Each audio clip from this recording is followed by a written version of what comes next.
Jen, I didn't mention, or I touched on, but I didn't mention the president paused or kicked the can down the road, however you want to phrase it, on TikTok. Like he gave it another 75-day reprieve.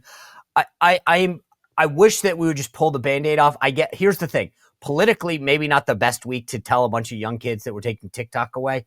But at the same time, at some point, we do need to come to the recognition that China isn't going to want to just deal.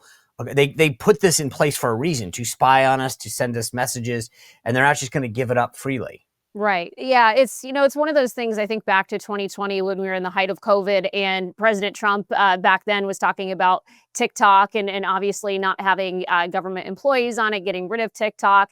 Then he went back and obviously used it during the campaign very successfully. There's a lot of appeal there for young people. But again, so many security concerns that have not been addressed. And so we have to figure out where that's going to go. It's been something I've not been on TikTok. I've gone back and forth on whether it's something useful for a lot of folks, especially as it relates to government and those around the Trump administration. But, maybe it's more leverage going forward, but they need to come down to a solution on this, because there certainly is a massive risk there with China's access to our data. Agreed. All right, I want to play some lighter notes of the week that didn't get a ton of coverage.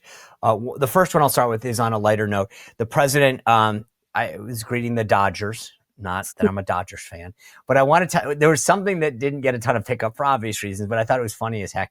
So let me play you his comments welcoming the Dodgers and everyone to the White House, and see if you pick up on what I thought was as funny as I think some other people did. Congratulations, Brian. And others. We have a couple of senators here. I just don't particularly like them, so I won't introduce. Over the course of this amazing season, the members of this team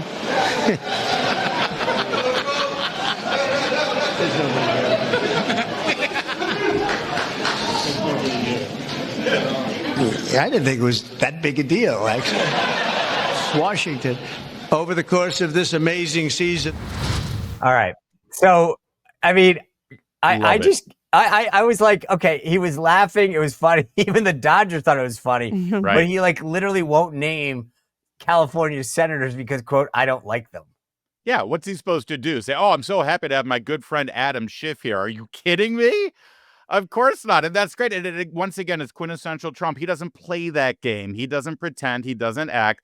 And yeah, Sean, the best part of it was seeing the players laugh behind him because it was a real moment. Yeah, the American people love to see that sort of thing. Again, President Trump will go off script all the time. That's what people love about him. He speaks like they do. And I love the one guy in the back. Obviously, there's a lot of laughter, but there was one guy who was just hysterical over it. You could tell he was super MAGA. I love that. And God bless President Trump for saying it like it is. Well, and Sean, this was one of the things that they did masterfully during the campaign. They put President Trump in environments where he was able to show that sense of humor and his real personality, which didn't come through on 60 Minutes or other programs, which you and I have talked about in the past. And so I think whatever the American people can see the authentic Trump, it's a good thing. And they sense that there, is a relatability there that you probably wouldn't pick up necessarily if you were relying exclusively on legacy media. No, the thing is, it wasn't like Saturday Night Live, which was mean. He didn't say because they're total jerks or whatever. He laughed about it. I think everybody. I mean, that's why it was a moment of levity. I actually was shocked that Schiff went. To be honest with you, I'm shocked that President Trump invited him. But again, not reported. Hey, here's Trump. He could have, not invited Adam Schiff, but he did. Yeah. And then, I don't know. It just, to me, there was so much funny in that moment that it just is worth. But my next little segment, I'm going to call No Clearance for You. And in a series of executive orders the other day, two of them popped out that I thought, wow. The first one was against this guy, Chris Krebs, who had written, he was the head of the cyber infrastructure agency, and he's this big media darling because he talks about, despite the fact that he really had nothing to do with voting or voting expertise, he's become the media darling on this and has been very critical of the president. Let me play you a few seconds of this executive order being issued. Christopher Krebs, the former head of CISA. This is a man who weaponized his position against free speech in the election context, in the context of COVID-19. A presidential memorandum to the one you just signed, it assurances he might have. and further instructs your Department of Justice, other aspects of your government, to investigate some of the malign acts that he participated in while he was still head of CISA.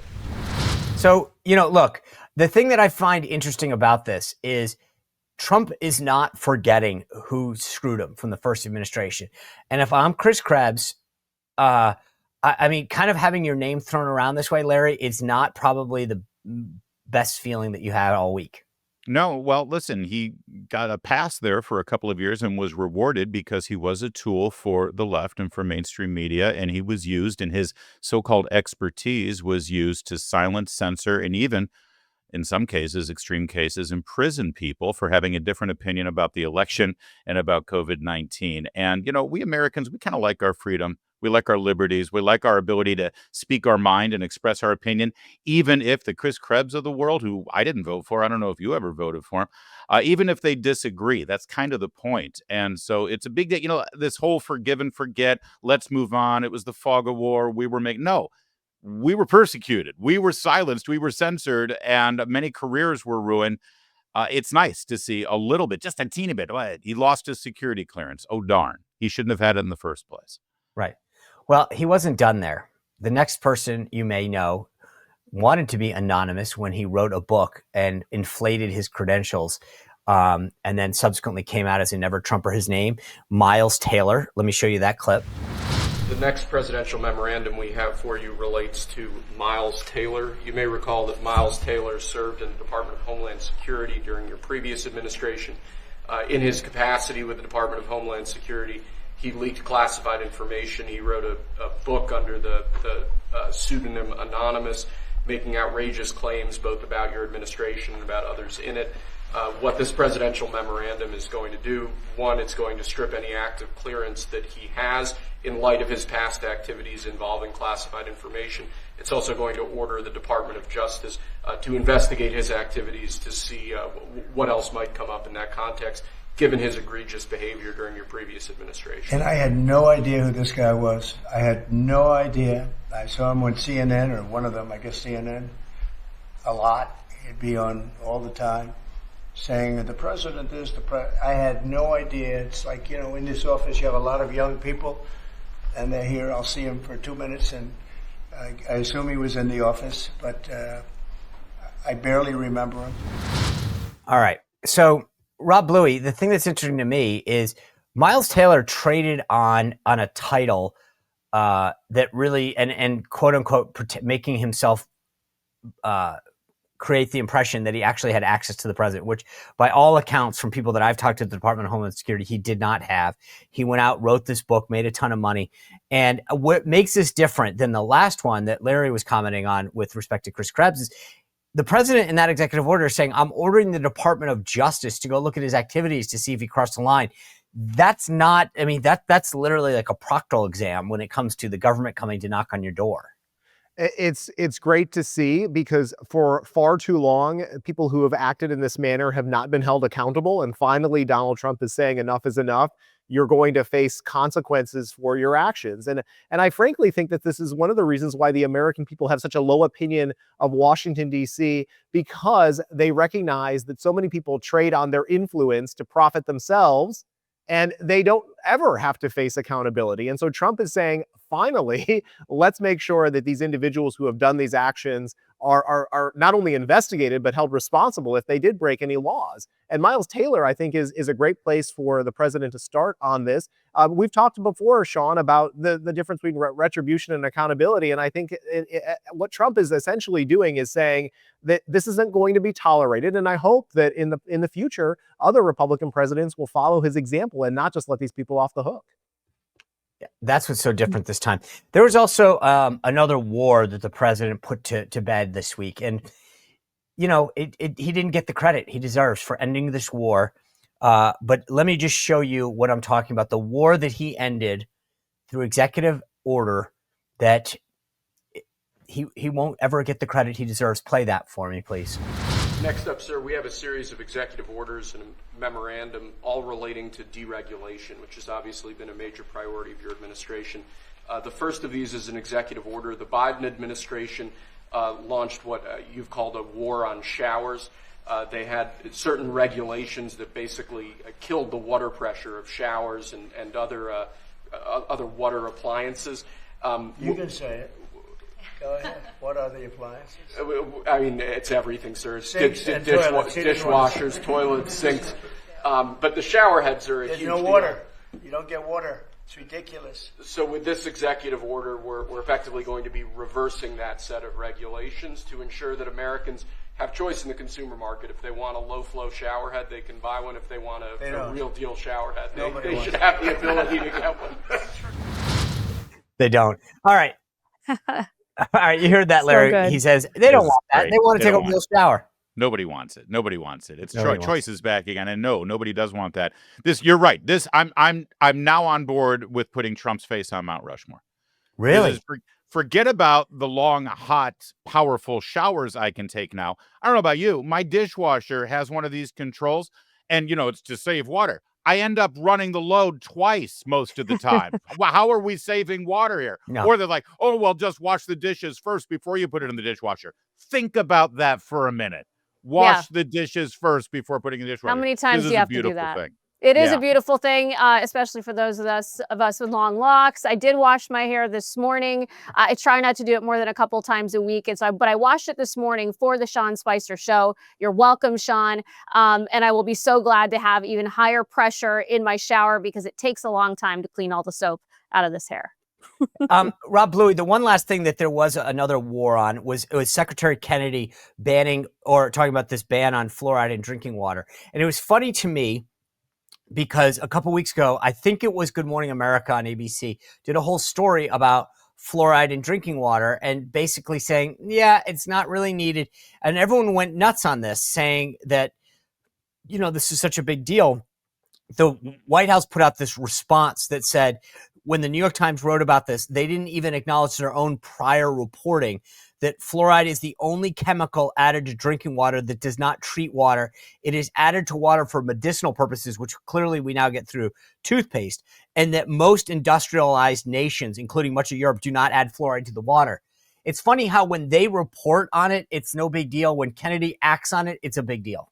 It's true for almost everything that RFK Jr. has done. I mean, they've completely flipped. It's like as soon as he decided to support Donald Trump and Trump embraced the Maha movement, the legacy media decided to take the opposite position on all of these issues. And I think that this is one of those underlying issues, kind of like the low flow showers, that you have a constituency of Americans who have said enough is enough. We know that our kids are getting sicker. They're not as healthy as they were a generation ago. We want to see changes to being made. And this is exactly what RFK is doing. He's challenging the status quo on issue after issue. And I applaud it. All right, let's go through winners and losers real quick. Larry, who do you have as your winner and your loser? Well, I was going to say Jenn Pellegrino's hair is the big winner of the It week, is. but I think instead I'll stick with the Bessent-Hassard Economic Alliance in this White House. They won the day. Yep. They really did push through. And think about it. They got the markets, banks, our foreign trading partners, Elon Musk and Donald Trump all on the same page and all happy with the outcome. That's not an easy thing to do. No. Who's your loser? Loser of the week is cable news and broadcast news. They covered this tariff thing the same way they covered the campaign. Hair on fire, Trump bad, Trump evil. They still haven't fixed themselves since the campaign. It's why I wrote my book, Sean, Shameless Liars, How James Trump Lyers, Defeated which the got Legacy one of the Media. best endorsements on the back. Really think you should buy It's a it. very Sean musty Spicer read. endorsed It's a very it. musty And the read. media, once again, the loser of the week. Jenn Pellegrino, your winner and loser. All right, winner of the week, obviously myself, Scott Pressler, those of us with long locks that now have that high pressure water. Scott It's Pressler. amazing, so I exciting. love working in Scott Pressler.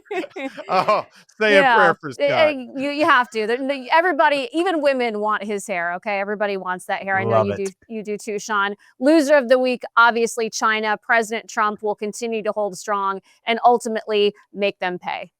Rob Bluey, quickly, Yeah, who's your winner and loser? Winner, John Thune, for not only continuing this confirmation of Trump's team, national security team in place this week, but also getting through the budget reconciliation bill and the vote-a-rama.